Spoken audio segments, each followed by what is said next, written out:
The Dice Tower is made possible by listeners like you. Thank you for your support. This episode is sponsored by the Op, also known as USAopoly. The Dice Tower, episode 686, Spam Call.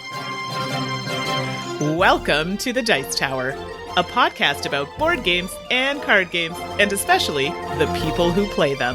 In today's show, Eric Summerer joins us to talk about the games we've been playing and serve up his very own Dexterity game pie. I'm Suzanne Sheldon. I'm Mandi Hutchinson. And I'm Eric Summerer. Hello to the both of you. Hello, hello. Eric, woohoo! It's Mandi and I just love it. We love it when you join us on the show, so thank you for being here. I'm excited to be here. It's always great to hang out.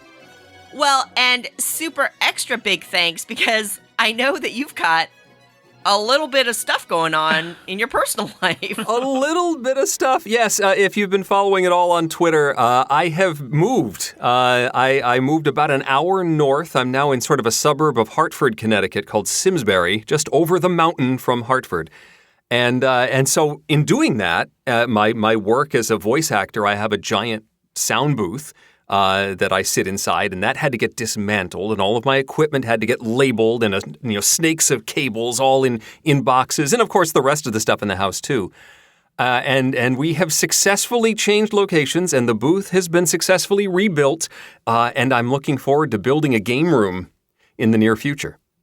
Oh, you're gonna like a dedicated space. Dedicated space. So it's a formal living room that we're not using for anything but games. It has a 23-foot wall that I can put shelves on. Wow. And so I've been researching IKEA cabinets and shelving units, and so the one I want is in stock at IKEA, but the shelves themselves are not. And I think I'm still going to get the boxes so I can start building things, and then just wait for flat pieces of wood to come back in stock. Oh, totally. You've got a lot going on. So yeah. I'm sure that by the time you're ready to load up those shelves, yes, it might be a little bit of time. So, Eric, moving, I had actually prepped for a move about a year ago that I didn't end up doing, but it was a really interesting process to kind of go through your game collection and pack it up. Yeah. So, as you were doing that, now I know you're an expansion box saver, aren't you?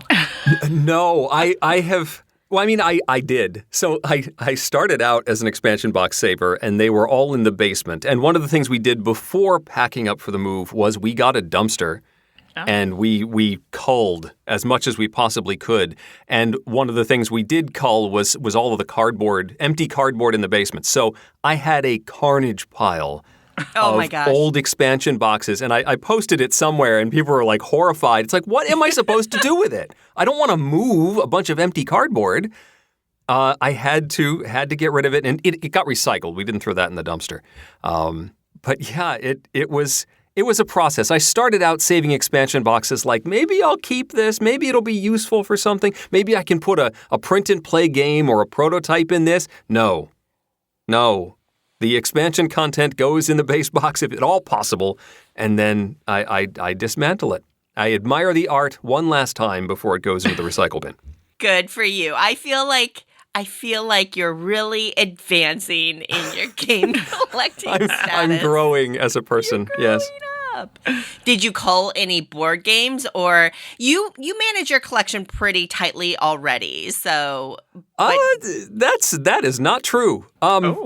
So one of the reasons why we ran out of space a long time ago for games. Like, we had sections of the house that were set aside for games and just grew past that and never really found a solution for where they were supposed to go. So they just started spilling everywhere, just piles, and every room had them. And I'm like, can I fit this in your room, to the children? And it just was we never got it in an equilibrium place. But before packing things up, I did donate a significant portion of review games to the local library. You know, Jen, the board game librarian, runs a board game circulation collection in Manchester, Connecticut. And so she was able to take a bunch of them for possible use in the circulating collection. So that was a tremendous burden off of my chest to make sure those games found some new homes. And once we can have a convention again, I have a whole pile that are set for auction and sale and that sort of thing. Right. So I still had to move them, but they are earmarked for sale once we're able to have a in convention the after again. times. Yes, in the after times. Well, congratulations. I Thank feel you. like that's awesome. And I'm so excited to see your game room when it's all put together. That's going to be amazing. Me too. I can't wait. And, you know, before we talk about the games that we've been playing, I just wanted to drop in a little note about a group that I've been following for a little while now that I just wanted to draw a little extra attention to. So there's a group called Nib Card Games, which is perhaps a bit of a misnomer in some ways. But this was started by a person out of Nigeria who is working very, very hard to bring the wonderful world of modern board gaming to Africa. I mean, Nigeria, but hopefully it'll spread throughout the continent. And also bringing the wonderful world of Nigerian-created board games to the broader hobby universe. So Very they cool. had a Kickstarter a while ago where people could back for their current games, and I think that went quite well, and it was really exciting to see and get some of those. But I just found out that they partnered with a US-based game cafe to help get their games over to the United States with a little bit more ease than having to order direct from Nigeria. So I thought I'd just give that a shout out here. So if you go to table2gamecafe.com, TABLETOO, gamecafe.com. This is a group in Ohio that's working with Nib Card Games to have a stock of games in the US that you can order and have shipped to you. You know, if it's one thing that I have learned over the years when I look at games, because I spend a lot of energy and money importing games from countries like Korea or Malaysia or Japan that we don't necessarily get on the shelves here in the United States or North America all the time. And it is amazing to see how people's different cultures impact how they create games. You get different settings and different themes and different art styles and different mechanism combinations. And it's a pretty cool thing to explore. So if you're into that kind of thing and you want to see the kind of modern board games that are coming out of Nigeria, which I don't think is very common for us in North America, they have created a way to make it a little bit easier for you to do that. So check that out if you have a chance. I think it's well worth a look. Very cool. That's exciting. Enough of stocking yourselves with more and more games. Let's move on and talk about individual games that we can get you to stock up on your One at shelves. a time.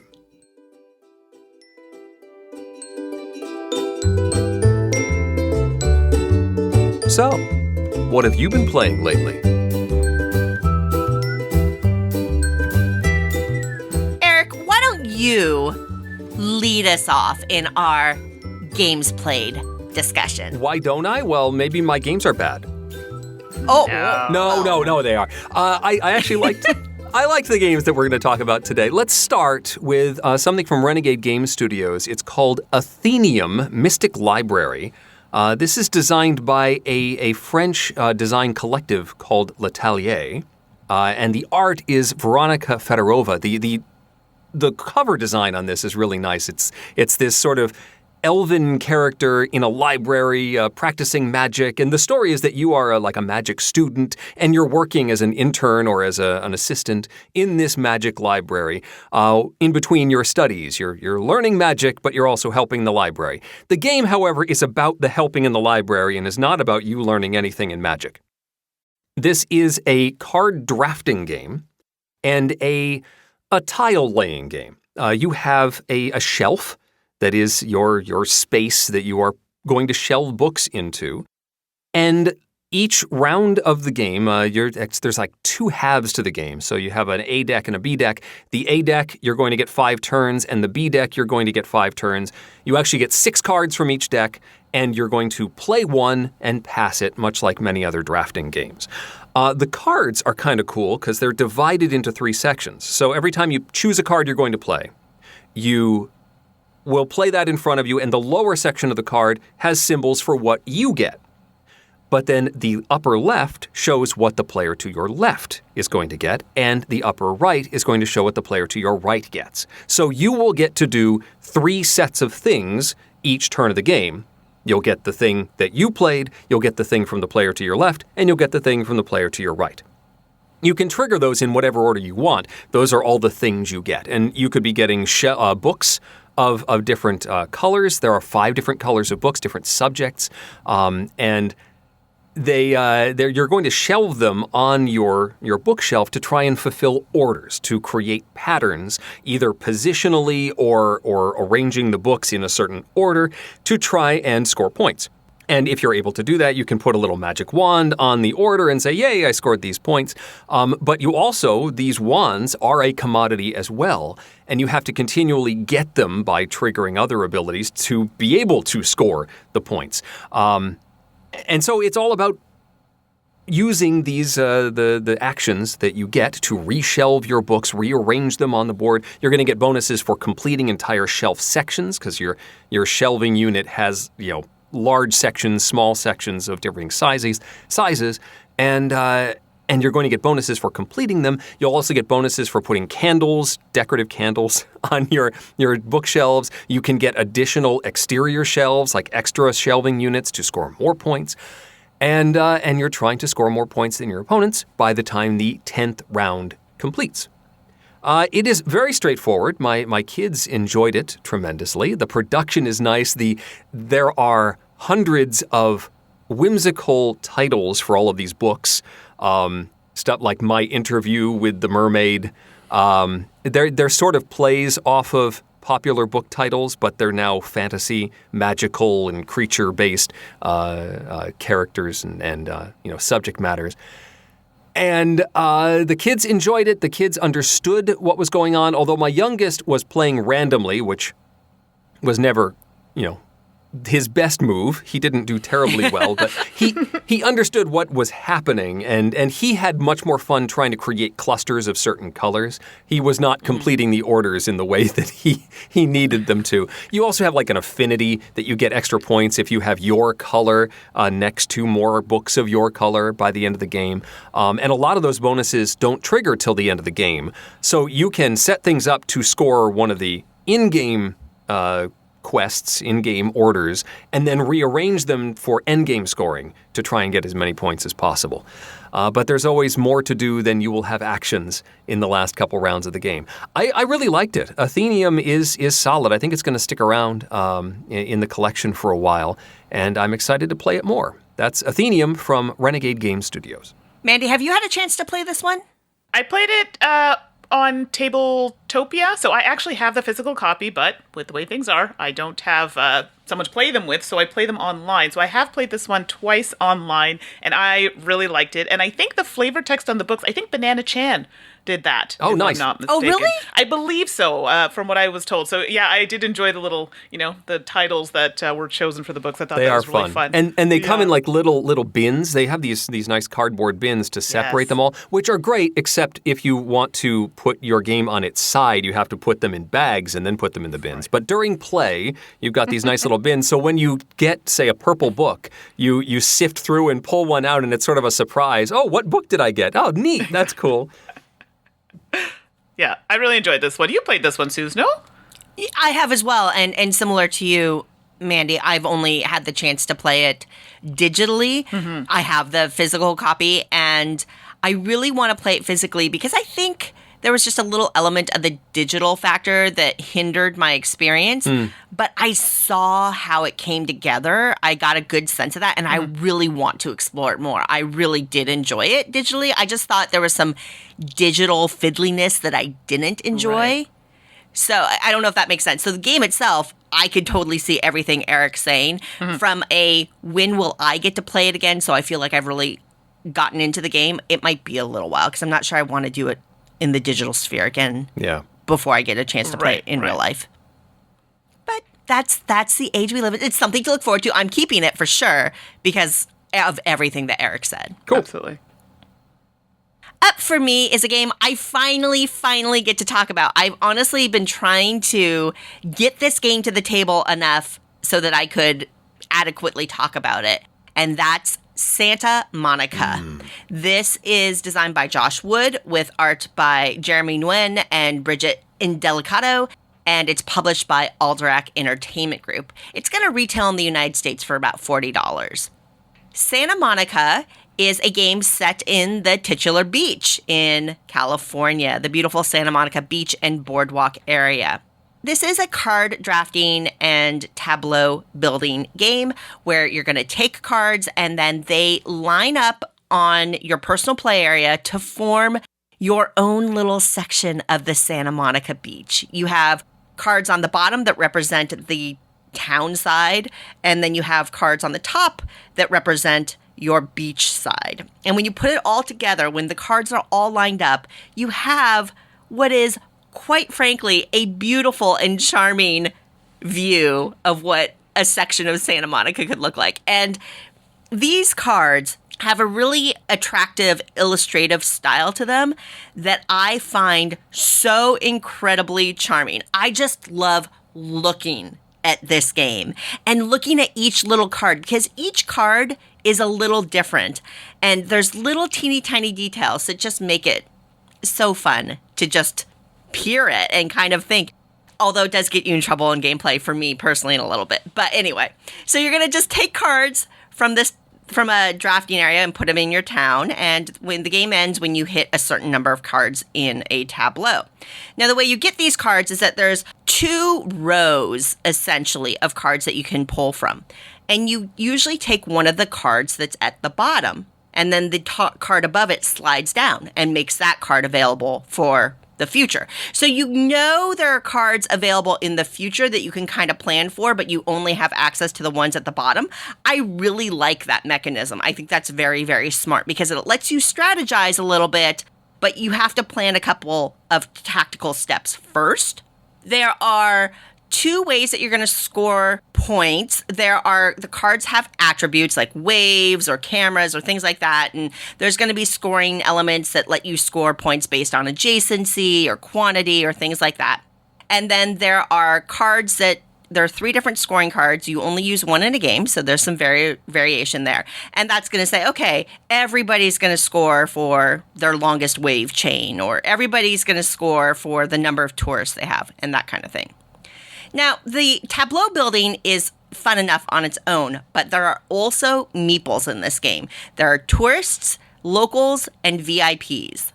So not only are you drafting these cards to get them in your tableau, you're actually also drafting cards to get actions so that you can move your meeples around. Because as you get these characters, you're going to put them on cards, and there are destinations on some of these cards where you want the meeples to be so that you can score them. So you're actually considering a lot of things. You're considering what cards do I want? What icons do they have? What is going to score for that? Then you're also looking at them going, okay, what meeples can I get? What meeples do I need? How am I going to get the amount of movement points I need to get these meeples where they need to go? What could look like a very simple game actually has a very nice amount of depth without it being too complex or too heavy for kind of a relaxing game night. There are a lot of other little elements, of course, around. You can get sand dollars that can trigger special abilities that are shared in the game and that kind of thing as well. But in general, that's a sense of the game Santa Monica. I loved this game in my first play. I was absolutely charmed by it, and I was very happy to see that subsequent plays, it really held up. It is just the most charmed I've been by a game in a while. The gameplay is rock solid. It is a beautiful balance of being simple and straightforward, but having a nice amount of depth where your brain is really working. And it is strategic. You can plan ahead. It's one of those games where even at a higher player count, your strategy doesn't inherently get thrown off when somebody takes one of your cards, and I really like that about this game. And I will just go back to that art one more time. Oh, just so cute. I mean, the little buildings on the street side, there's like a movie theater or an ice cream shop or a donut shop, and I find myself sometimes looking at the card going, I want that movie theater in my town. I mean, it doesn't have the icons I need, but darn it, I really want that movie theater card. And so it's that kind of game. That's how much it kind of worms your way into my heart, because that's how much I enjoy it. So anyway, I'll stop now. That's Santa Monica, a huge, huge hit for me. I got to say, it's probably going to be in my top 10 of the year, flat out. That's how much I like it. Santa Monica. Nice. Yeah, this was a good one. So, Suzanne, yes, you taught this one to me, and yes, the shark, Ashley. That's going to be our nickname from now on. And I really enjoyed it. I liked the art, and it was funny. As everybody knows, I don't win a lot of games, but this one was a sweet victory.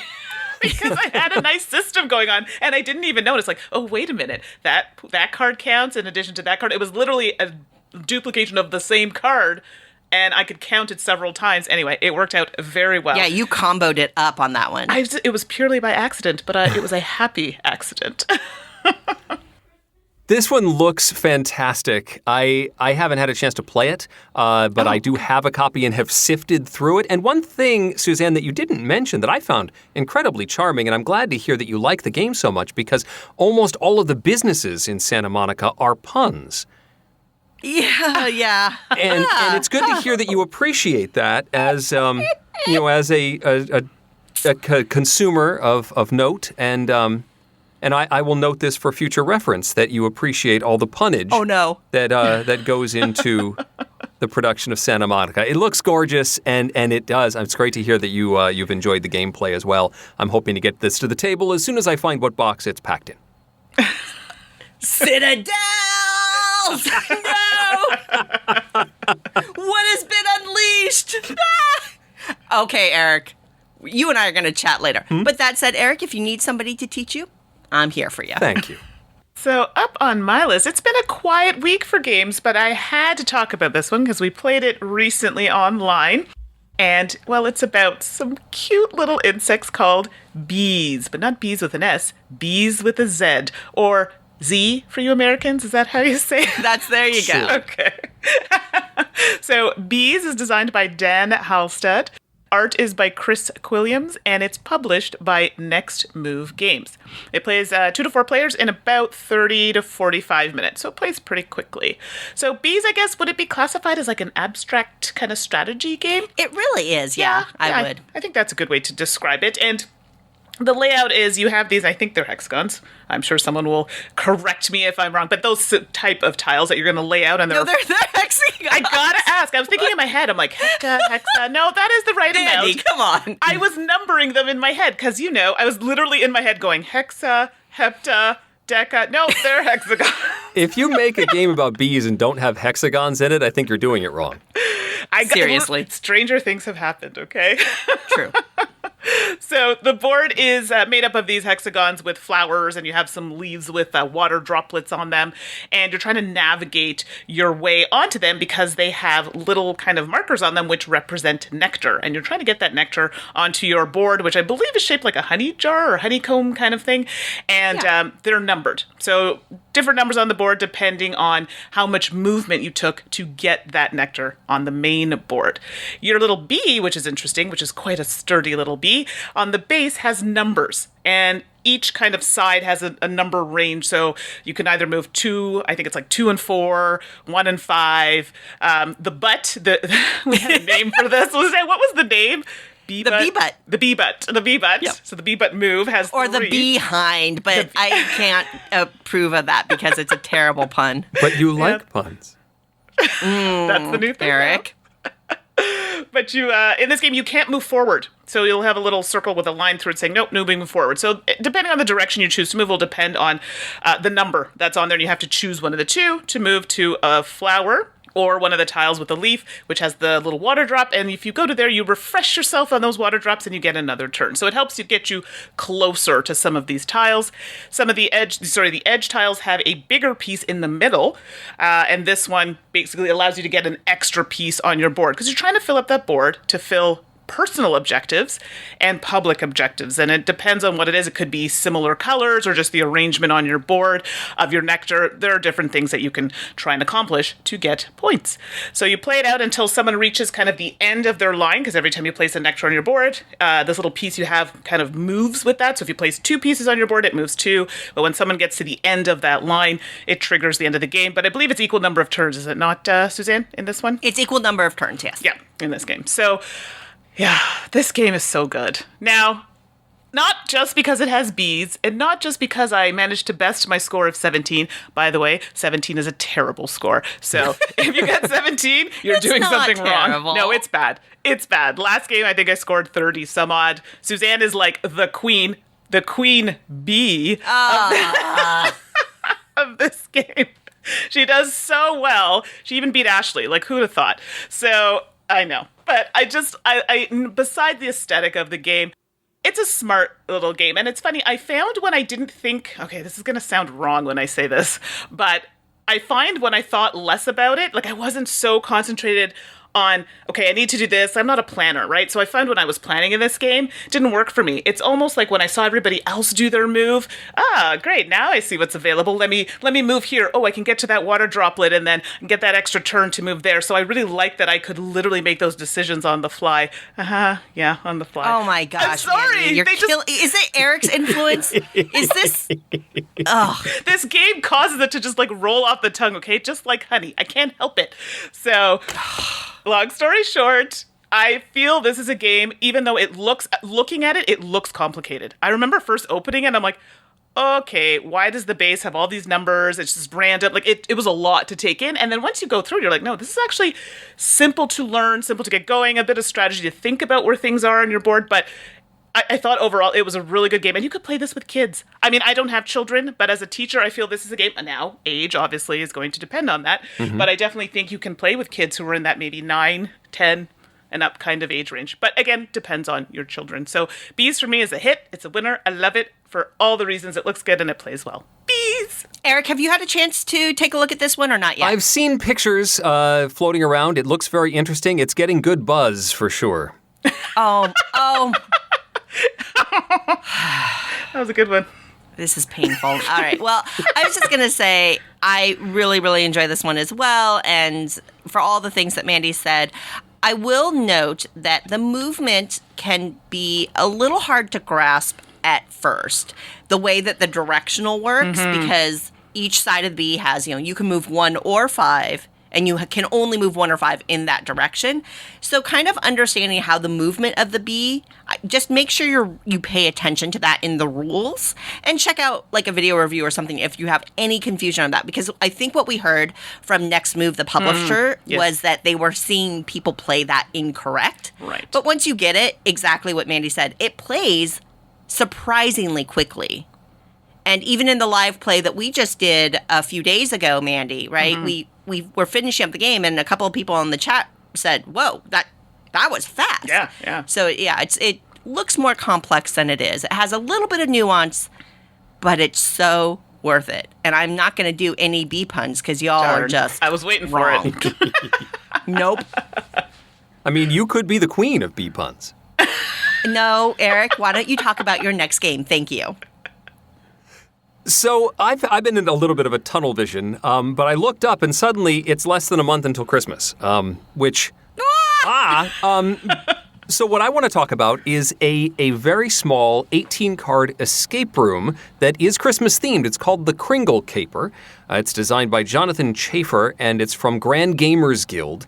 You can get it on their website for $12. That is a published version. It comes in like a little tuck box, very small, easy to throw in a pocket package. They also sell a $9 print and play version. If you want it even faster and just want to print out your own copy, that's pretty cool too. Like I said, it's 18 cards. You start by flipping card number 1 over and end starting to solve puzzles. It's about a missing cookie in the North Pole. This is very much geared toward, they actually say, of 1 or more elves of any age. It runs for about 60 minutes. There is a website that runs the system for you. You'll be entering passwords into the site, and it tells you when to flip over the next card. It is very linear. This is not like a Dexscape where you can have multiple puzzles going at once. This is really good for, I'd say, a single player or maybe a parent and a couple of kids. I wouldn't go more than maybe 3 here because the puzzles are very straightforward. In fact, the first few were very simple. And I was almost like, okay, this is almost a kid's escape room. There were some word puzzles in the middle that stumped me a little bit, which is good because I got to try out the hint system. There is a hint system on the website that can give you a little bit of a nudge. It's not terribly granular, like there are other hint systems like for the Curious Elevator of Mr. Hinks where you get multiple hints that just sort of guide you through the puzzle before it spoils it for you. This gives you maybe one nudge and then, fine, give me the answer. So it's not a terribly robust hint system, but it's there. There's also a section that you can click on that will list a bunch of Christmas carols and Christmas poems that you may find useful. This one is one of the, usually in these escape rooms, you don't need any outside knowledge to complete them. This does assume that you know a little bit of Christmas lore, Christmas carols and stuff like that. But I think that hint section would also include all of the things if you really needed a refresher course on what the 8 reindeer are, that will tell you. Sure. Or actually 9, don't forget Rudolph. And so you work your way through. I had no trouble completing within the 60 minutes, even being interrupted a few times because we were in the middle of unpacking. And my wife's like, I need your help with this thing. I'm like, but I'm doing this escape room. She said, no, I need your help now. And there's no way to pause the timer. I wish that the site had some way that you could say, stop, I'm walking away for a second. I need to handle something else. But that's a minor quibble. I think for a family level mini escape adventure, this works. And for $9 or $12, it is a good purchase, a nice stocking stuffer, and something to do in a small amount of time when you are with your family this Christmas season. So that is the Kringle Caper from Grand Gamers Guild. I'm definitely going to go check that out. I'm looking for something exactly like that to play with my family. So I'm glad you brought that up, Eric. I hadn't heard about it, so thank you. Yes, it's definitely great for parents and kids. So wait now. So, Eric, do you know all the names of the reindeer? Dasher, Dancer, Prancer, Vixen, Comet, Cupid, Donner, Blitzen, and Rudolph? Yes? Oh, darn it. I thought I'd stumped you on that one. I was hoping you'd sing it a little, but that is correct. Ding, ding. I know Dasher and Dancer and Prancer and Vixen, Comet and Cupid and Donner and Blitzen, but do I recall the most famous reindeer of all? Larry. No! Okay, this just became officially the best episode of the podcast ever. Love it. That was amazing. I'm getting rivaled in my singing, see? So, very nice, though. I appreciate it. I'm just checking out the acoustics in the booth. I got to make sure it works. Got it. Well done. Well tested. Well, in a thematic departure from the Kringle Caper. Yeah, this is going to be a little different. I also played an escape room game. This was a little darker. A little darker. Yes. For those of you who have listened to the podcast for a while, you'll know that I'm a huge fan of the Escape Tales system. The first game in the series was Escape Tales Awakening, which caused me to fall in love with this Escape Tales room system and action system. Boy, Awakening was dark thematically, though. Yeah. Zoinks. And then they came out with another one in this series called Escape Tales Low Memory. And it's taken me a long time to get through all of it, primarily because of being in the pandemic and also just the depth of the games. Mm-hmm. But we managed to finish up the box, and I figured I'd better talk about this one in the series. Escape Tales Low Memory is designed by Jakub Kaban and Bartosz Izkowski, and the art is by Jakub Facetinowski and Magdalena Klepage, and it's published by Board and Dice, and it's going to retail in the United States for about $35. Now, the Escape Tales system that I like so much, and there's no spoilers in this discussion, What they do is that you get cards that create a room. And there's like a little grid on it, so you can go to A2 or B4 or whatever. And then you get action tokens. And all the little spots on this grid represent different spots in the room. So maybe a square is over the bed, or maybe the square is over the desk. Well, if you want to examine the desk, you need to use a little action token and place it on the relevant square. And then that will guide you to a place, usually in this adventure book that you get, that will describe what you're seeing. And it might give you more cards, more hints, more clues, that kind of thing, so that you go through and you try to solve whatever the mystery is of the game. The way that you do this in Escape Tales, there is a website or an app that you go through. And when you think you know the answer to a puzzle, you punch in what the answer is in the app, and it'll tell you if you got it right or wrong or that kind of thing. Escape Tales Low Memory is a 3-parter, and this is why it took us so long. There are actually 3 different adventures in this game, but they are narratively linked. And you take the story through 3 different perspectives. And I thought conceptually that sounded like a really cool idea. In practice, the first story was, I think, the hardest from a puzzle point of view. The one thing about Escape Tales is that if you are not great at math puzzles, this is going to be a challenging game for you. Thankfully, their hint system is pretty strong, which really, really helps. And ultimately, you can just get the answer so that you can move on if you cannot solve the puzzle.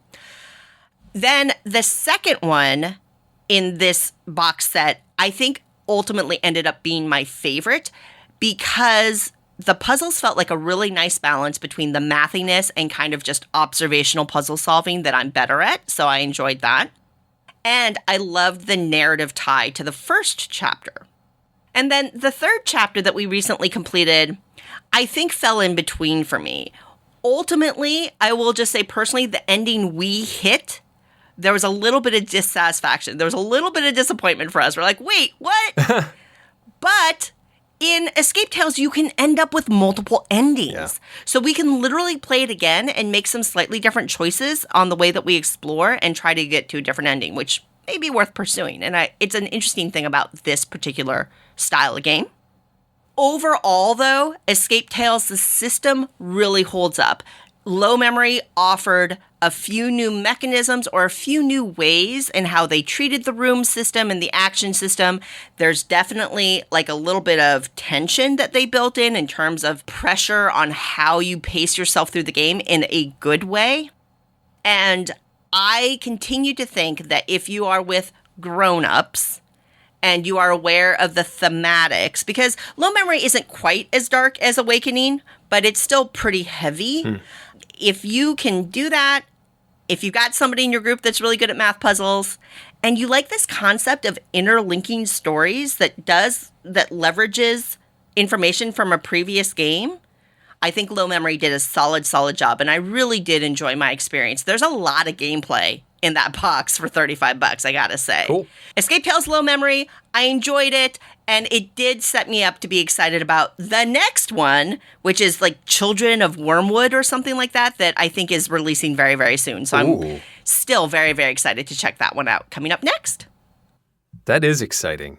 I'm playing this one now, actually. So I'm just about to enter the third part of it. And I definitely can attest to the fact that there are quite a few math kind of puzzles in there. That is not my strong suit, but I do have someone on our team, and I say team because we all can do things, collectively well, and they're very good with the math puzzles, so we kind of, it's great because we walk through it together, but yes, at the end of the day, they're the ones who are enjoying them a bit more than the rest of us, I think, but also very good at them. But you're right, they do have other types of puzzles that we can all work on if we're not so much into the math-related puzzles. So far, so good, but now I'm nervous about the third part. If you're telling me it's like, So I wanted to ask about the earlier Escape Tales. Did you play through it again to try and get a different ending? We did not. We haven't yet because we were kind of focused on trying to get Low Memory played with that group. Yeah, I really wanted to go through again because I thought we got a pretty good ending, but that there was more to explore, which is somewhat frustrating in the game because you only have so many actions. Yeah. And at some point you have to move on and leave the room. But there's always like, I wonder what was behind that bed, or why didn't I solve that puzzle over there, which is a little frustrating. Right. And I wanted to go back and play it through, but I never actually got it to the table again because unless it's the same group, I guess you could always play it with a different group and say, well, I kind of know where this is going, but maybe we all make different decisions. I'd be interested to hear how often it does get replayed, even though there are the multiple endings. That's a good point. Hey, maybe listeners will have a point of view. Maybe somebody out there has replayed it and they can drop a note in the Board Game Geek Guild. And I haven't played Low Memory. I've had it on my shelf for a year now, and it's one that hasn't hit the table, and I need to do so. Get on it, Eric. And hey, you can always text me if you have any questions. There you go. All right, so another game that I've played recently, and I've played it actually a couple of ways, but Calico. This is designed by Kevin Russ. Art is by Beth Sobel, and it's published by Flat Out Games. It retails for about $28, and it plays 1 to 4 players in about 30 to 45 minutes. So this game, if you haven't figured it out from the title, is about cats. Meow. And it's a puzzle tile-laying game. Sorry, I like sound effects. Well, it's interesting that you say it's about cats, because it's really not. It kind of is. Okay. It's more like quilting and cats. Aren't those things synonymous? I don't know. I mean, don't the cats get fur all over the quilts? Right? Exactly. It's a thing. Yeah, my reasoning of anything is a little loopy today. So, Calico, so it's a puzzle tile-laying game, which is about, just for Suzanne, quilts and cats. Is that better? Yes. Sure. Okay. In some percentage therein. Exactly. So in the game, you're trying to stitch together a quilt. Yeah, now that I'm talking about it, actually, cats are kind of secondary. Okay, I digress. So you're trying to make this quilt. You have tiles in your hand that have different patterns, and you're trying to get them onto your board to put into your quilt. And there's a few different things happening here. You can kind of group tiles that are like colors. They can be different patterns, but like colors together. And those give you buttons, I believe, that you can put in those areas. And those are going to be points for you. There are also tiles on your board. They're kind of your starting tiles that have patterns that you're trying to make in order to get points at the end of the game. And depending on how well you follow it. And I say that because they have 2 levels or 2 tiers of scoring. So a higher level, I think, for example, if you have a tile that you're trying to get 2 tiles the same, you want to get them, is it like same color, same pattern? It's a bit confusing to explain online, but you have 2 tiers of scoring that you can try and get for every objective on your board, and I believe there are 3 tiles that you're trying to get these specific patterns or groupings, so that's another way you can score.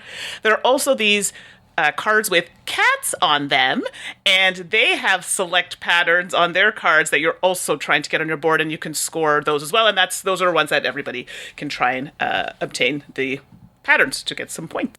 I've played this one solo on an app. They have an app that's, I don't know if it's like an official, Suzanne would probably be better to explain this, but they have an app that you can actually play it online. Right, it's like the solo game only. Right. And I believe it's official. I mean, I've seen it promoted by the publishers, so. Right. That's another way you can play it for those who are, like me, not solo players, but can seem to play it online. That's a nice way to play it. The game ends, I believe it ends when, this is where I always get confused. Is it when you get your last tile out? Someone has a tile that they get out? Yeah, you get to fill your quilt, basically. That's it. And that's it, really. So there are like multiple ways to score, which I like about this game. I'm absolutely terrible at it, but that goes without saying in this type of game for me specifically. I accept that, but I enjoyed it. Now, it looks quite simple when you're looking at it, but there is some thought that you have to put in when playing the game. I don't know how the colors would affect anybody. I know they use a lot of pinks, yellows, blues. It's a very bright, I find it a nice, colorful game. I haven't heard of anybody having any challenges. So overall, I liked it. Definitely like the fact that there are multiple ways to score. That's my jam. So if that appeals to you, that's a really good way of doing it. I do find you do have to diversify a little bit when you are playing this game, because if you try and focus maybe just on the cards and don't do any of your objectives on your boards, or just very little of them, that can, in my opinion, that can hinder you, and that's kind of what I was doing a little bit. So try different things, but I definitely think touching on a little bit of a few things helps you in this game. So Calico, for me, I quite enjoyed it, and I actually liked the fact that I could play it online solo as well. So for me, that was a plus. So Calico is good. I agree. I just love Calico. It's quite it can be quite a brain burner, though. It's adorable and it's beautiful, but I don't know, Eric, if you've had a chance to play it. I have not. Don't be fooled by the gentle aesthetics and adorable kitties. This one's got some teeth in terms of making your brain work. I've met some cats that have some teeth. And claws. And claws. Indeed. And this game has that too. So last thing that I wanted to talk about is very quickly a kids game that my kids pulled out before it got shoved in a box, before the move. My son, my 12-year-old, said, I want to play this game. It's been a long time since we've played it, and I want to give it a go. And that is Gulo Gulo. This is a Wolfgang Kramer design, along with some co-designers as well. The version we have is from Zoc. There is a Haba edition called Pharaoh's Gulo Gulo that uses a similar mechanism, but it's not quite the same game. In Gulo Gulo, you are a Wolverine, and you're trying to collect eggs. And the eggs are in this wooden bowl, and they're varying sizes, sort of painted wood, so they're a little slick. And you mix them up and you dump them into this bowl, and you stick a stick inside the bowl that is the egg alarm. It's a stick with a little egg topper, so it's weighted on the top, and it's supported by the eggs when you first stick it in, but as you remove eggs, that egg timer is going to, or the egg alarm is going to fall, and if it ever touches the table, you have lost that round.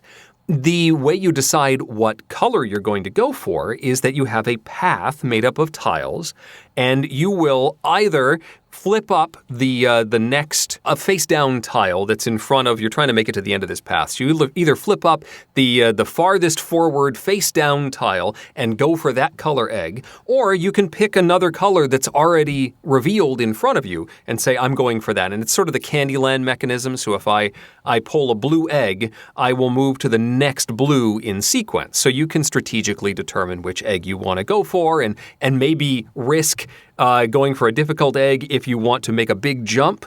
But if you fail, if you cause the egg alarm to fall, you have to go backwards to the next instance of that color that you were going for. So again, if I was going for a blue that might move me 3 or 4 spaces forward, but I fail, I have to go backwards to the next blue, or all the way to the end of the path if there are no blues behind me.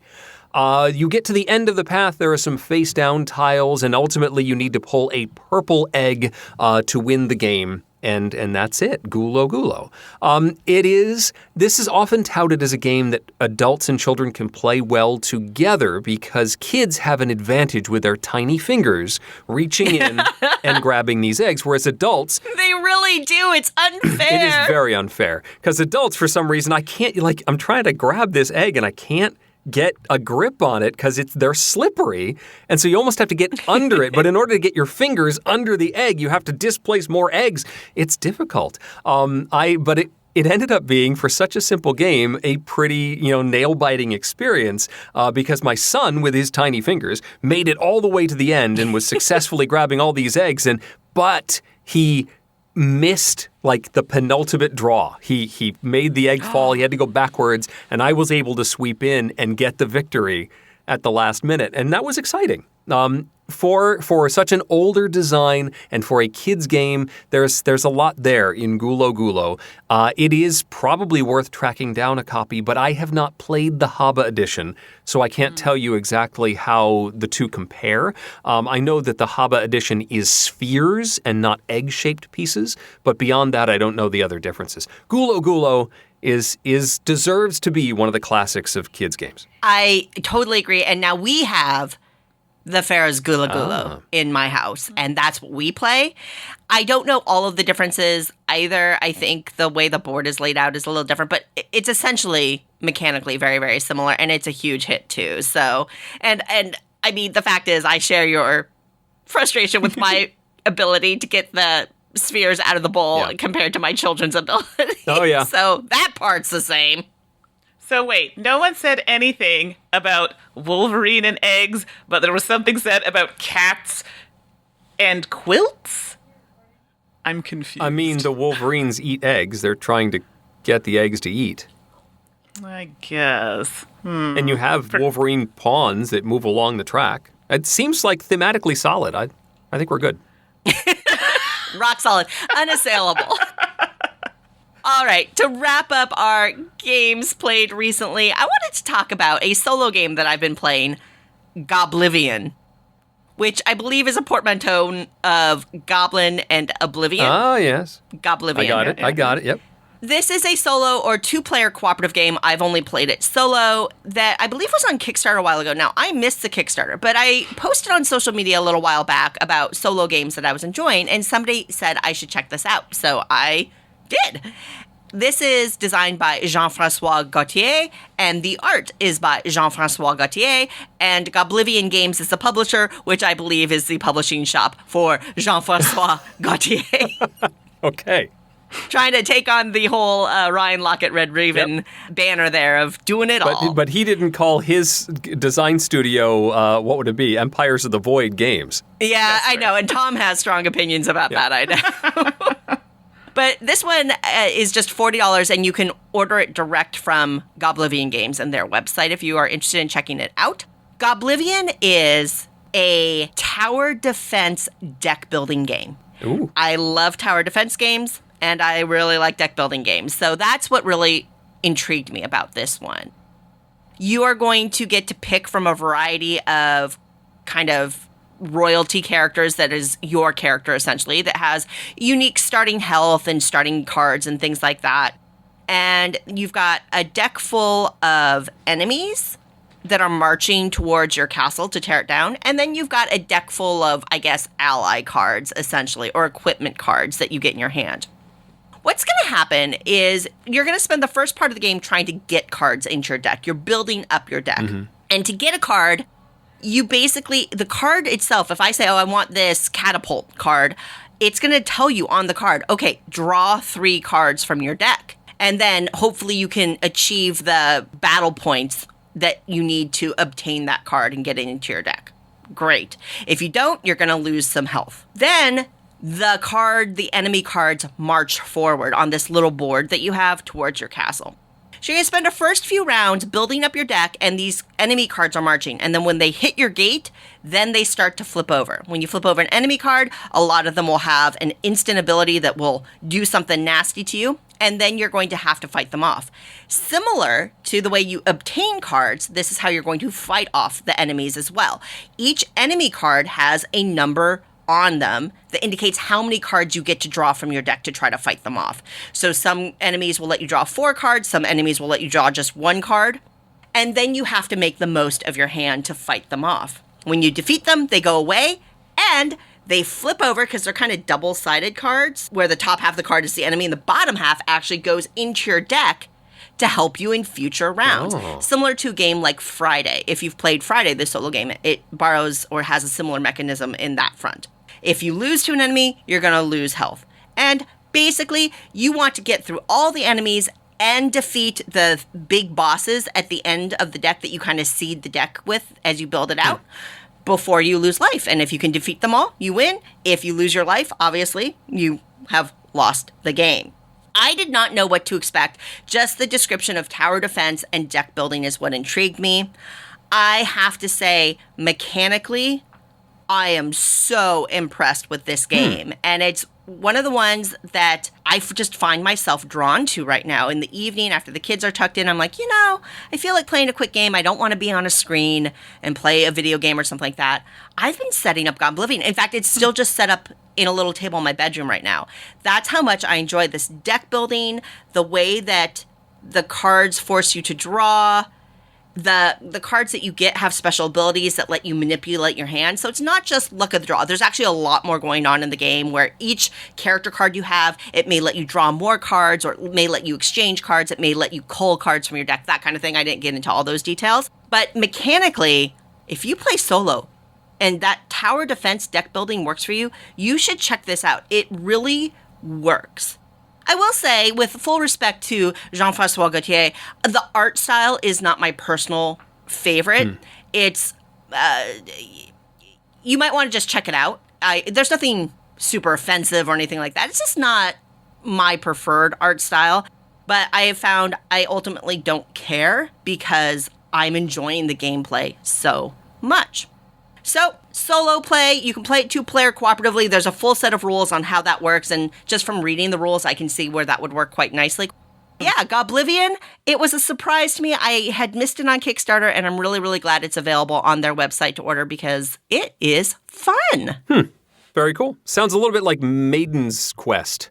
Yeah, and I've played and enjoy Maiden's Quest as well. I would say they're actually, in practice, they're fairly different. Okay. But hey, there's a solo game for everyone out there if you can find it and give it a try. This one does sound of interest, actually. Yeah. Well, and Eric, I'm actually I like this game so much, I'm going to pick up a copy of their game Dinoblivion. Ooh. Yeah, which is like solo 2-player cooperative with dinosaurs. So I'm thinking about you and your kiddos, and that may be the one for you. Interesting. Okay. All right, enough of this. Hey, Eric, with you talking about Gulo Gulo and dexterity games, I think we should talk about dexterity games, don't you? Why not? Especially since we prepared to do so. Oh, way to pull back the curtain on that one, Eric. I mean, yes, what a great idea. I'm going to put a list together right now. Smooth. This episode is brought to you by the Op Games, also known as USAopoly. Today's featured game is Hues and Cues. If you're looking for something fun that the whole family can play, but not like any other game on the market, check out Hues and Cues. Hues and Cues is a vibrant game of colorful communication where players are challenged to make connections to colors through 2-word clues. What hue do you think of when we say apple? The closer a player gets to the target hue out of the 480 on the board, the more points they earn. Hues and Cues is available at the op.games or at your favorite game retailer.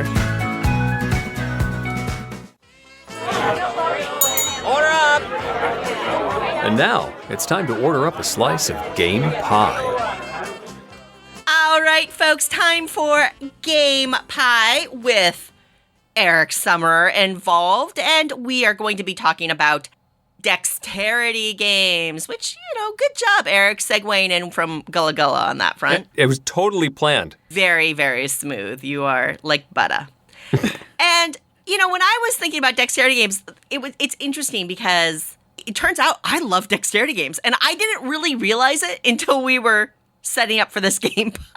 Wow, yeah, I just noticed you have a giant spillover list. Right? Yeah, it's a huge problem. And I almost started going, well, what if I subcategorize it and just talk about flicking? Like, I could do a game pie on just flicking games, and I could do a game pie on just balance games. Dexterity games are awesome. Sure. Are they? They're very accessible. So, you can set dexterity games up on a table and usually draw a crowd when we're allowed to have crowds. But there's never a whole lot of rules to dexterity games. It's rare that you have anything terribly complex in learning a dexterity game. It's, can you do this physical thing? And then try it. Go for it. And then there are people like Mandi. Oh, my goodness. Mandi, how hard was this list for you to do, this pie to create? It was something. It was something. Well, we'll get to it. And I gotta say, yeah, this was a tough pie for me because I really struggled to narrow it down. So I don't know, Mandi. I may have to elbow you to do another one. Oh, dear. I love you, Mandi. Mm-hmm. Okay, I'll serve up my first slice of dexterity game pie, and that's going to be Catacombs. Catacombs is a flicking game in which you're basically fighting in a dungeon, and you have your hitting discs and you're flicking them against enemy discs, and there are hit points, and they've expanded it so much there are gelatinous cubes that you can hit and all sorts of things. The board, as it lays out, has little holes in it, and it's all about targeting and flicking, which you can get in, quite frankly, a lot of dexterity games, but Catacombs does it best. It's got a lot in it, especially now with all the expansions, but it gives you kind of that rich gameplay experience with a mechanism as simple as flicking discs at stuff on a game board. And I just have a lot of fun. Although you do have to perfect your flicking technique. Otherwise, when you flick that little piece of wood, it can hurt your fingertip. Once you get that down, you're good to go. That's Catacombs. I've only had a chance to play this one once, and it was the earlier, I think may have been the first edition of Catacombs. Sure. There is a far more revised edition out now that I think has cleaned it up a lot, but the concept is so cool, and like the archer flinging little tiny discs out, and the berserker doing certain, the way that the mechanisms of flicking embrace those fantasy adventure tropes is really cool. Actually, I'm glad you brought that up because the edition I'm talking about is the newer edition with all the expansions. And it has art by Kwanchai Moria, which is just gorgeous. Ah, yes. Fantastic. I also have a flicking game to kick off my piece of pie, and it's Crokinole. This one is, whereas there's lots of rules and theme in your game, Suze, Crokinole has no theme. It is a circular board with a hole in the center and posts surrounding that inner circle. And you are flicking your discs, trying to get them into as close to the center as you can, if not into the hole itself. But you must hit one of your opponent's discs before you can get into the center. So otherwise, it's an illegal shot. So you have to really work the angles and get, hit one of your opponent's discs and bounce into a position that's going to be useful by the end of the round. You can play it in teams with 4 players, 2-on-2. You can play it as a 2-player game. Crokinole doesn't have really a single publisher. You can get, I know, Mayday Games used to provide an relatively inexpensive board, but we're talking like $100 and up for a set of these. You can certainly find ones that are more expensive. You can find custom boards. Board Game Geek has some custom boards that they produce every year for Board Game Geek Con. You can have some amazing artistry in producing these Crokinole boards, and it is a lovely dexterity challenge, and my first selection. I like Crokinole. This is a good choice. I enjoy this one. Ooh, you got the Mandi seal of approval. Good I know. I like that one. So I didn't want to be left out of the whole flicking, flipping, whatever's happening here. So I decided to put mine up at the top here. Flip ships. I like flip ships. So flip ships! Is it Space Invaders? Is that the one I'm thinking of? Like beep, beep, beep, beep, beep, beep? Yeah. Okay. Yeah. Kind of has that feel to it, sure. but you're flipping things into... Anyway. The layout of the board looks like that. And then when you got to flip it into, I don't even know what it's called, but it's like a little area or box where you got to flip the ship into it. I like this game because it comes with like a little square thing that you can use to help you flip. So yes, normally I have my nails done and they're long, so it makes it hard to do these types of games. So I really appreciated that. And I had a really good experience with this game. I think that's why it's up here. Kane Calico, who's the designer of this, gave me some really good tips and hints of how to flick the ship, flick it in and make it land. And I was invited to do something with Geek and Sundry. I think it was like a International Tabletop Day. And this was the game we were playing. I don't know what came over me, but I had the winning flick of the ship. So it just resonates very well with me. So flip ships, I like this one. I gotta say, I was surprised that you enjoyed it when you played. And watching Mandi flick anything with her nails all done up disturbing. I love you, Mandi, but it is high comedy for me. Oh my gosh, it is hilarious to watch you. Does she make like cringy faces like, I don't want to do this, I don't want to do this? It's just a lot. It's just really entertaining. It's dangerous. Okay. It's dangerous, actually. So just, you got to be like a certain distance away or you're getting something in the eye. That's all I have to say. All right, I'm going to stick in the flicking zone, and I feel like Tom would be ashamed of us as a collective if somebody didn't put this on their list. That's true, yeah. So true. So I feel compelled to say pitch car. And honestly, I can disagree with Tom once in a while, but he is so spot on with pitch car. What a great flicking game where you get all sorts of different racetrack pieces that you can assemble in all sorts of different configurations. Everybody gets their own car, which is just a little wooden disc, and you are literally doing a car race, flicking your little car around the track trying to win. Dead simple. I mean, Eric, going to your comment about being rules light, pitch car is rules light. Oh, yeah. But with all the different track pieces that you can assemble in all those different configurations, it's just energetic and entertaining and a blast, especially the more people, the better. It's just a ton of fun. Now, I don't have the big pitch car. I've played it at conventions and things like that. And the large pitch car definitely has more track types and more kind of elements that you can do, which is great. I have pitch car mini. Ah, yes. Which, quite frankly, if you're a little space constrained or not, you don't have to have the loop-de-loop piece or whatever, pitch car mini is excellent as well. So, my slice, pitch car. Very cool. I'm switching out of flicking and moving to sliding. Ooh. My game, this might be my partial piece. This is my .14. Kapitan Wackelpudding is a German-only game about, it's actually sort of a pick up and deliver system. The map, it's a board with a bunch of islands on it, and your primary piece is this wooden boat. That's also, painted wood, so it's a little slick as well. And you are pushing this boat around the board so that it docks at the different ports on the different islands, and then you have to stack on the boat the goods that island produces. So there's an island that makes video games. The capital is Nintendo. And you have to stack them all on this boat and then push the boat to the next destination. And of course, there's like a crease in the board that you have to sort of be careful and tip your way over. And there are event cards where you might run into storms or have to go around an island before you go to your destination. It is good fun. And unlike just about any other dexterity game I've found, might be difficult to find, which is why it's the partial selection. But I had to mention Kapitan Wackelpudding. And if we ever do a game pie for best game names ever, I think we have a contender. Right? It's so good. So good. So the next one on my list is Meeple Circus.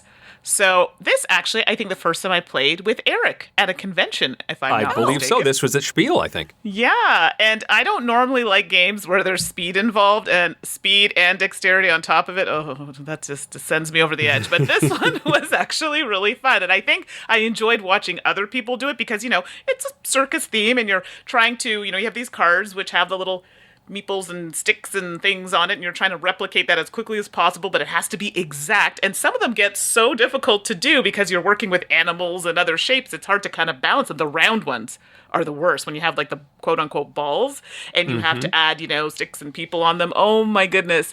And just with the time and getting it, it's like, oh my goodness, frustration, but fun. I think my best is when, I think it's the last round in the game. I think Eric had one where he had to, you're doing your, you're putting your stuff together. And I think Eric had to get up and like bow or get up and say something. I don't remember, Eric, what exactly. Yeah, every time there's applause in the soundtrack, you have to stand up and take a bow. That's right, because there's music that plays while you're doing it. So That was my favorite, by the way. So that did it for me. So Meeple Circus, quite enjoy it. Lots of high pressure, but fun. I'm glad you put that on the list because I didn't, and so I'm glad you picked that one up. This is another one of my favorites, and great with the kids, and those final rounds where you play the first two rounds simultaneously, but then the last round is like performance day, so everybody gets to watch you, which not only increases the pressure but also the laughter as you're watching everybody's antics so as true. they have to pause and pretend to eat a sandwich or something. It's great. It is so much fun. And for what it's worth, I think it's really valuable, Mandi, that you're contributing to this pie because you don't love dexterity. Whereas I realize, I just love this genre. Right. You're not as into it for a variety of reasons, but I still think it's great that you can call out the exceptions, right? Yeah. Here are games that, in spite of it not being my favorite genre, Right. I still find games that I like, and I love that. Exactly. Yeah. Thank you. Up for me, there's a whole sub-niche in dexterity of just balancing games. Bombaleo and Hamster Roll and Monara, all of which are great games, and I'm definitely not cheating on my pie by mentioning them here. Definitely not. I see them in your sub list down there. Yes. No, shush. You're not just trying to shove them in wherever you can. It's an overstuffed pie. Yeah, which is the best kind. Junk art, I think, is probably the balancing game that I wanted to mention because similar to modern art and the way that modern art can potentially appeal to people who maybe even don't like auction games because modern art incorporates multiple auction game types. I really love junk art because it incorporates multiple balancing game scoring options. So junk art's a game where you have all these wonderful chunky wood bits, although they did release a plastic edition too, which was slightly less expensive. And you're going through, and there's some kind of theme about going to different cities or something like that, theme shmeem.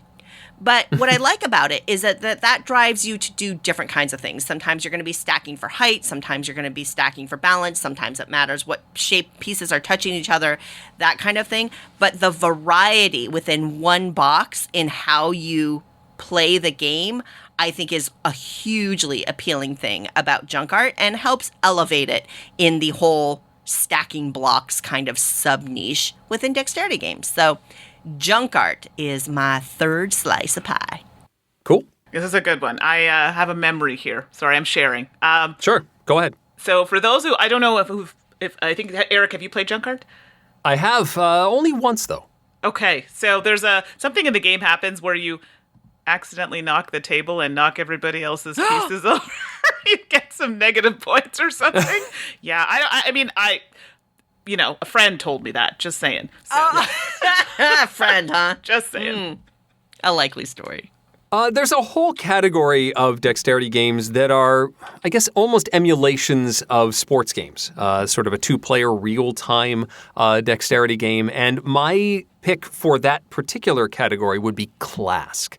Clask is played with magnetic pieces where you're controlling them from under the board. It's almost like an air hockey or a soccer sort of setup. There are goals, little holes on either side of the board, and you are moving your magnetic piece, which moves a piece on top of the board, to hit a ball, and you're trying to get it into the goal, and that will score you a point. But you can also score a point by causing your opponent to fall over where they can't be picked up again. Like there's sort of a barrier between the two halves of the board. So if they are way too enthusiastic and knock their piece over into your side of the court and they can't pick it up again, you get a point. Or if they accidentally fall in their own goal, you get a point.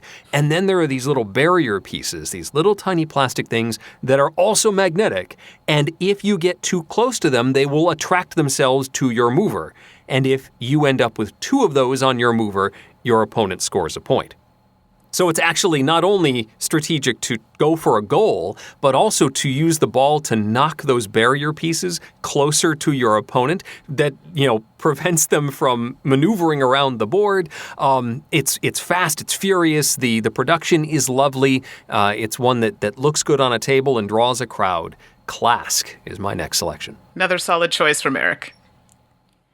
Eric knows what's going on. He does. I actually have the 4-player edition that they came out with that's in a circular board. That's on my wish list. I don't have it. I have it on my wish list because Clask is so great. I've looked at that a few times and I would like to play.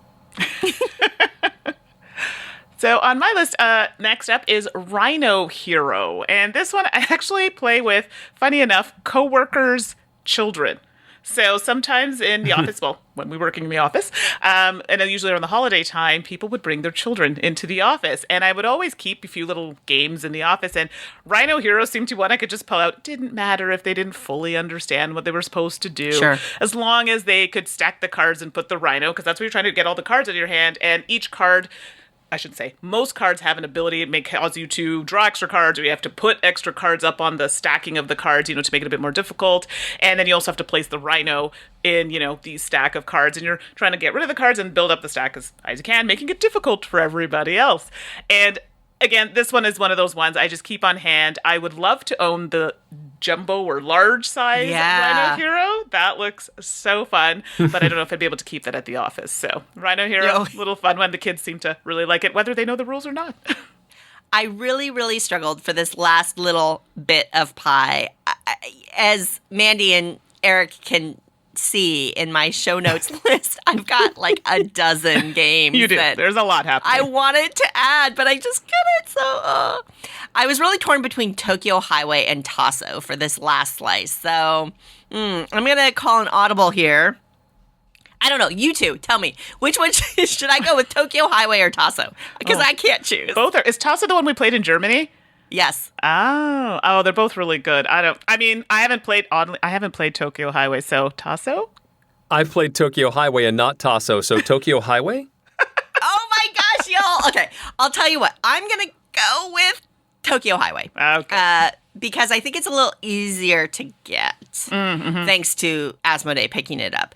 Tokyo Highway was originally published by a small publishing shop out of Japan called Itten Games. Itten Games is one of those little publishers I always keep an eye on everything that they do because their approach to game mechanisms and aesthetics is singular in the industry. They are doing special stuff over there.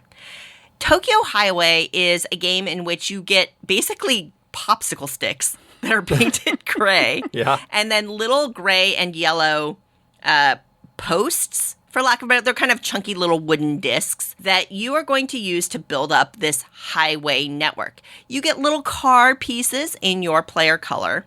And ultimately, the game is about you building up this highway network in such a way that you are able to place your car on the road piece or the popsicle stick as you go. And it's a race. You basically want to get all of your cars out first and then you win. Without a doubt, this is a dexterity game. You can destroy a moment by knocking it over. But hey, that's dexterity. And I know that that's something that a lot of people don't like about dexterity games. And Tokyo Highway has it in spades. But what Tokyo Highway also has, it's incredibly strategic and relies heavily on your ability to visualize space as you're placing these posts and placing these roads. Because it's free form, you can kind of go within the parameters of the rules. You can kind of place these things in any which direction, which takes a fair amount of planning. So what I admire Tokyo Highway for, besides just being stunning on the table when it's all done, is how deeply you can choose to play this game in terms of orienting the roads and planning future moves and how the game finishes out that way. Is it for everybody? No. Is it a stellar example of what you can do in the dexterity genre? 100%. So Tokyo Highway, I was ecstatic when Asmodee picked it up from Itten so that it could get to a broader audience because these are the kinds of games I get so excited about seeing in the market. Very cool. I need to circle back to Tokyo Highway because my youngest, I think I told you, was super frustrated trying to play it. He was getting, he was knocking things over and just couldn't do what he wanted the pieces to do. And so I need to come back to it when he's a little more dexterous and can give it a go again. Then you might have your kiddo check out Tasso, which is the game I didn't talk about.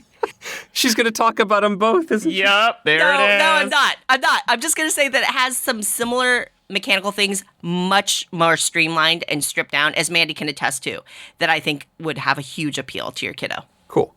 I'm going to finish up with what I call the curling table game. That is what the product I have. This is an emulation of the game of curling, the sport of curling, the sport of kings, as some might say.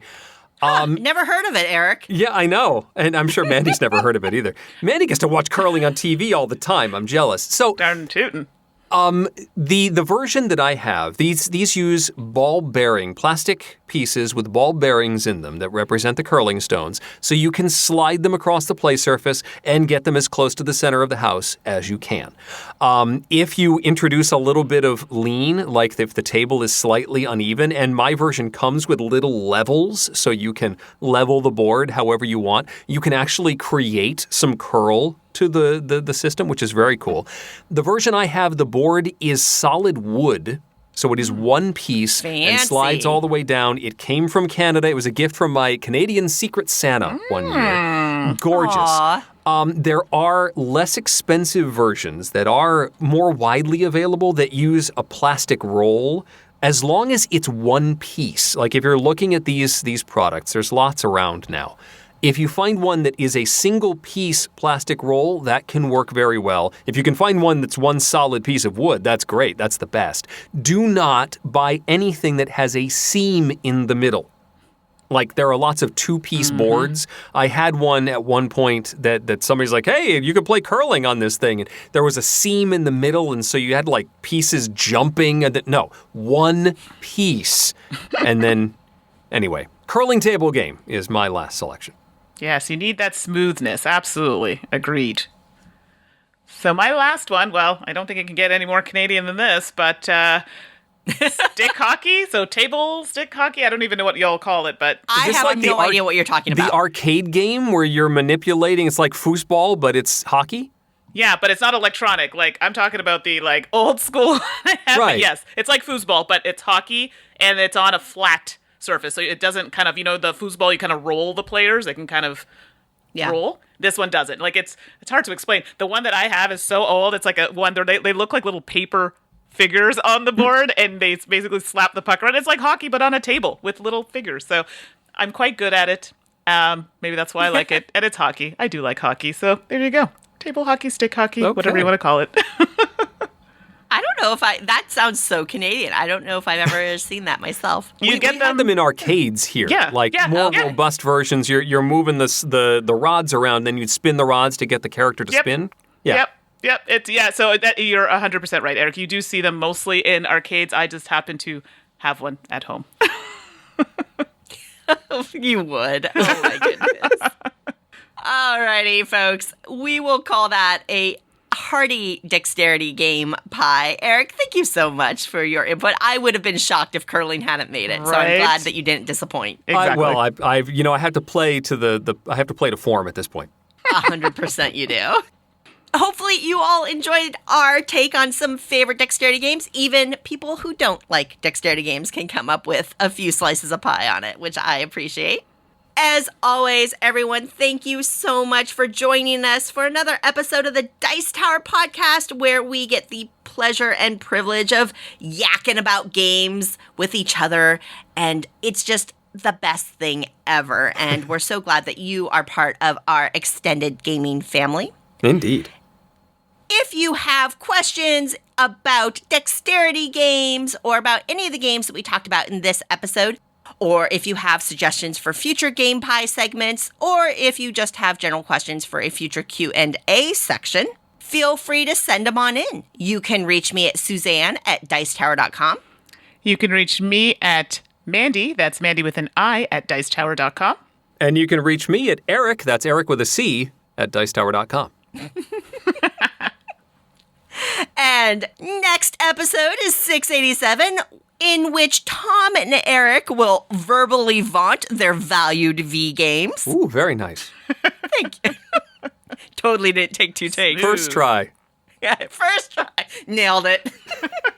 Until next time. And Eric, hey. Eric, it is just, we love having you on the show. Thank you so much for joining us, especially in the midst of your move and everything. We really appreciate you making the time. Oh, I love jumping in and mixing it up with the two of you. I'm off to IKEA, so. Ooh, good times, right? That'll be a fun thing. Godspeed. Bless your heart. Until next episode, I'm Suzanne Sheldon. And I'm Mandi Hutchinson. And I'm Eric Summerer. And you've been listening to The Dice Tower. Thanks for listening. Promotional consideration has been provided by game publishers in the form of review copies of games. This podcast is sponsored by listeners like you. Thank you for your continued support. And speaking of support, the Jack Vassal Memorial Fund is an organization dedicated to helping gamers in need. Learn more about the fund's mission and how you can help at jackvassal.org. The Dice Tower is produced by Tom, Suzanne, Mandi, and Eric with assistance from Roy Canaday and Rob Searing. Our theme is composed by Timothy Pinkham and arranged by Matt Bellier. Let us know what you think of the show by posting to the Dice Tower Guild at BoardGameGeek.com, following the Dice Tower on Twitter, or by emailing us at podcast@dicetower.com. And don't forget to visit the other shows in the Dice Tower Network at dicetowernetwork.com. Until next time, from all the gang at the Dice Tower, have fun gaming.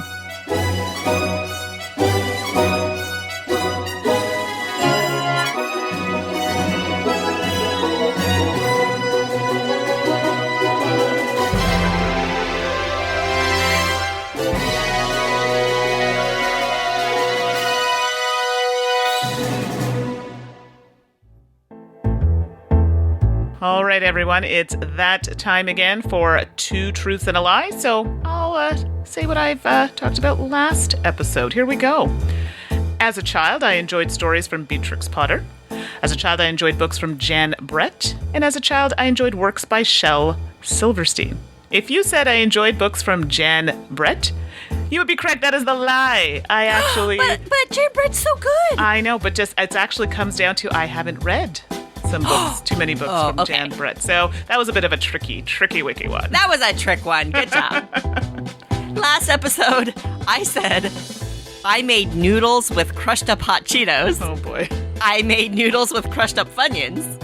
And I made noodles with crushed up graham crackers. I know, people, I'm legit here. And the lie is that I made noodles with crushed up Funyuns. I have not done that yet.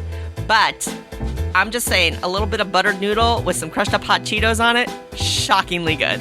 What is this hot Cheetos? I don't know what this is. I'm gonna have to try it. Everyone's talking about it. So new up for me this episode, here we go. I recently rewatched Matlock. I recently rewatched Buffy the Vampire Slayer, and I recently rewatched The Walking Dead. So this should be interesting. Oh, okay.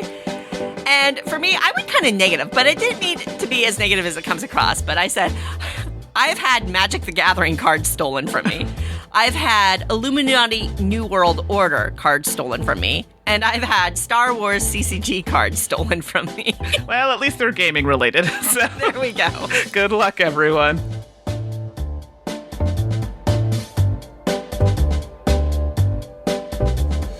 Look, Eric, between the clapping and the puns that you are, and like the apparently bad influence on Mandy you are, I don't know about this crossover stuff. I like it.